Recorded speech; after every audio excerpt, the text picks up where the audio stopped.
अस्सलाम वालेकुम व्यूअर्स। आज जो मैं आपके साथ रेसिपी शेयर करने जा रही हूँ वो है बहुत ही आसान, ज़बरदस्त, यमी, डिलीशियस शलजम गोश्त का शोरबा बनाने की रेसिपी आज मैं आपको बताने जा रही हूँ। और बहुत ही मज़ेदार है और आसान रेसिपी है। और ये साबुत शलजम है, बग़ैर काटे मैं आपको इसका सालन बनाना, शोरबा बनाना सिखाऊंगी। तो वीडियो को एंड तक देखने के लिए आप मेरे साथ रहिएगा। तो चलिए अब हम स्टार्ट करते हैं।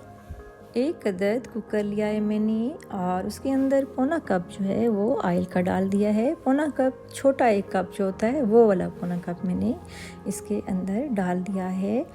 और ऑयल गर्म होने के बाद इसमें प्याज, एक दरमियानी साइज़ का प्याज लिया है मैंने और उसका पेस्ट तैयार कर लिया है और वो मैंने इसके अंदर डाल दिया है। और उसके बाद इसको हम हल्का सा भूनेंगे, यानी कि फ्राई करेंगे। और फिर उसके बाद थोड़ा सा कलर जब चेंज होगा तो फिर उसके बाद बाकी मसाले डालेंगे इसके अंदर। और फिर उसके बाद लहसुन का पेस्ट है 1 टीस्पून और अदरक का पेस्ट भी 1 टीस्पून आप इसमें डाल दें। और फिर उसके बाद इसमें टमाटर का पेस्ट है, ये 2 अदर टमाटर हैं दरमियाने साइज़ के, इसका पेस्ट मैंने इसके अंदर डाल दिया है।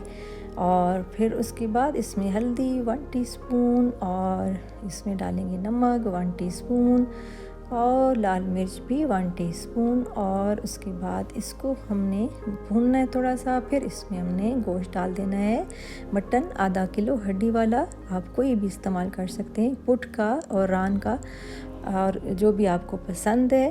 और उसके बाद इसको हम अच्छी तरह से भूनेंगे और खूब अच्छी तरह इसको भूनने के बाद हम इसमें बाकी चीज़ें डालेंगे। और अगर साथ साथ जो है वो गोश्त जो है वो लगना शुरू हो जाए तो साथ साथ हम पानी का छींटा भी लगाएंगे।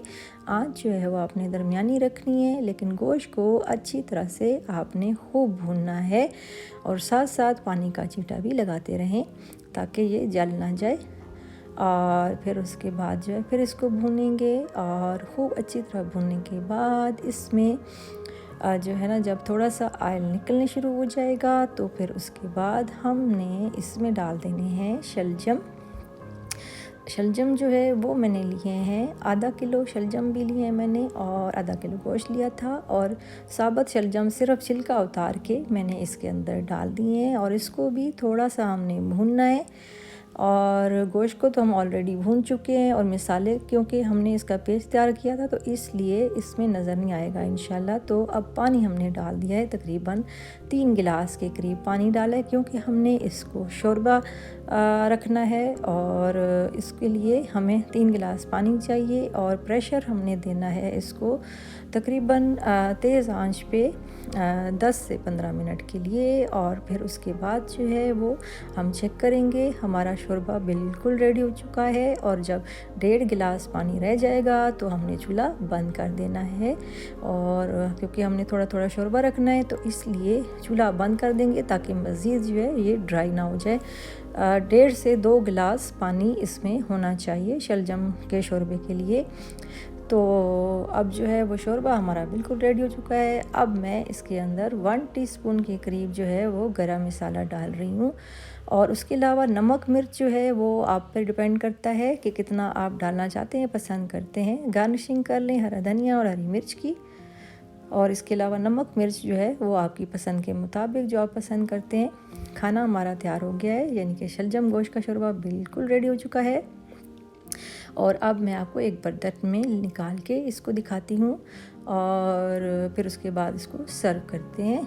तो ये देखिए कितना ज़बरदस्त किस्म का यमी शोरबा जो है वो तैयार हो चुका है। आप इसको एंजॉय करें नान के साथ, चावलों के साथ, रोटी के साथ, चपाती के साथ। और उसके अलावा जो है वो आप इसकी चूरी भी बना के, नमकीन चूरी जो बनती है शोरबे की, वो भी बहुत मज़ेदार होती है, तो वो भी आप जो है वो बना के खा सकते हैं। और ये बहुत ही मज़ेदार खाने में होता है। और चूरी तो इसकी बहुत ही मज़े की बनती है, सालन की चूरी। तो ये है हमारी आज की रेसिपी, शलजम गोश्त का शोरबा। तो उम्मीद करती हूँ कि आपको आज की मेरी ये रेसिपी भी बहुत पसंद आई होगी। रेसिपी अच्छी लगे तो लाइक, शेयर और सब्सक्राइब भी लाजमी कर दें और वीडियो को एंड तक लाजमी देखा करें।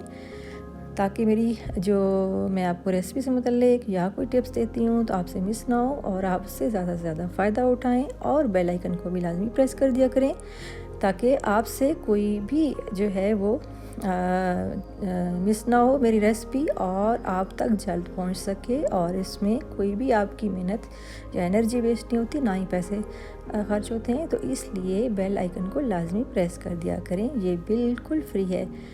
तो उसके अलावा अपनी राय का लाजमी इज़हार किया करें और अगर कुछ नया सीखना है, कुछ रेसिपी से मुतल्लिक पूछना है तो भी लाजमी जो है वो आप कमेंट बॉक्स में पूछ लिया करें। अब मुझे दीजिए इजाज़त। अल्लाह हाफिज़।